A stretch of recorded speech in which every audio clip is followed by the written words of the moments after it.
Jawab Isa itu objektif. Tidak mungkin aku mengatakan yang bukan hakku, karena aku seorang nabi. Engkau lebih tahu apa yang terbaik buat mereka. Dalam Injil juga Pak, Yohanes, Matius, begitu dikumpulkan nanti orang Nasrani, ditanya, kenapa kami masuk neraka, kata orang Kristen? Karena kamu mempertuhan Yesus, kami mempertuhan Yesus. Oh, dipanggil Isa. Sama Pak Matius, paralel itu. Apa kata Allah kepada Yesus? Ini versi Injil, itu versi Al-Quran. Wahai Isa, apa engkau pernah mengaku sebagai Tuhan di depan mereka? Apa jawab Yesus? Ini versi Kristen ya Pak. Wahai Allah, mereka sudah membuat kejahatan di muka bumi ini. Aku tidak mengenal mereka. Karena yang disampaikan oleh Isa Al-Masih itu kalimat tauhid. Sembahlah Allah Tuhanku dan Tuhanmu. Aku tidak mengenal mereka. Mereka sudah membuat kejahatan di muka bumi ini. Sekarang anyah dari hadapanku, pai dari siko jan tagak dari siko, itu bahasa Padang. Pergi dari sini, gitu. Iya Pak. Mereka sudah membuat kejahatan. Apa kejahatan orang Nasoro? Mempertuhankan aku, kata Isa. Jadi maaf ya Pak, Bapak beruntung masih Islam. Kalau nggak neraka Bapak loh. Ini kata Matius itu Pak. Karena ketika saya bicara doktrin Quran, Kristen menolak. Pasti orang itu Al-Quran kami nggak percaya. Buka Matius. Maka Yohanes itu membatalkan ketuhanan Yesus. Yohanes 17:3. Inilah hidup yang kekal, mengenal satu-satunya Allah yang Esa dan mengenal Yesus Kristus adalah utusan Allah. Tapi pertanyaan untuk Bapak, kenapa mereka begitu gencar memurtadkan orang Islam? Mereka satu megang ayat yang sebenarnya palsu. Matius pasal 12 ayat 19. Itu kan?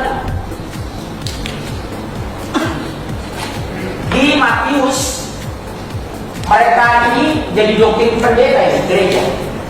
Matius pasal 28 ayat 19. Padahal Pak, kalau bicara hukum, kalau Bapak ada di sarjana hukum, Matius pasal 15 ayat 24 ini pasal terakhir Pak. Sekian abad Isa wafat, dalam maaf diangkat, wa ma qataluhu wa ma salabuhu. Kamu mereka tidak membunuh dan tidak menyalibnya, melainkan diserupakan dengan dia. Isa itu diangkat sampai sekarang, nanti baru diturunkan sebagai hakim yang adil untuk mengadili orang Nasrani, membunuh nabi, mematahkan salib. Karena babi itu haram, Imamat pasal 11 ayat 7. Dan lagi babi jangan kamu makan, dagingnya jangan kamu sentuh, unclean to you, haram untuk sampean panjenengan. Di Jawa Tengah, oh kami bukan makan babi, katanya Pak mangan celeng. Yes, podo, ojo ngeyel. Matius 28:19, Bapak tahu, ini serius Pak.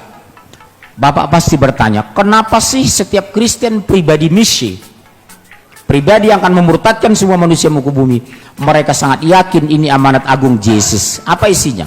Karena itu, pergilah kamu ke semua bangsa, jadikan mereka menjadi muridku, dan baptis mereka atas nama Bapa, Anak, dan Roh Kudus. Amin, haleluya.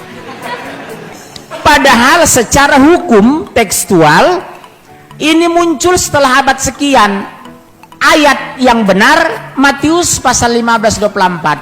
Aku diutus hanya kepada domba-domba yang sesat dari umat Israel, bukan untuk dunia aku diutus. Jadi Bapak kalau pengikut Kristus neraka jahanam. Karena Bapak bukan keturunan Bani Israel, keturunan Sangihe Talaut. Iya, nggak masuk Pak. Sama dengan kalau saya dakwah Sambata. Lai apa? Apa agamamu? HKBP katanya. Saya bilang, baca kitab enggak? Apa?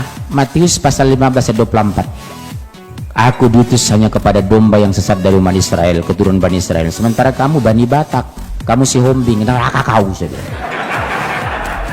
Ini dalilnya Pak. Jelas ya? Makanya Bapak alhamdulillah Pak, Bapak didapat petunjuk. Kalau nggak astagfirullah, gosong Pak, gosong neraka. Cukup ya.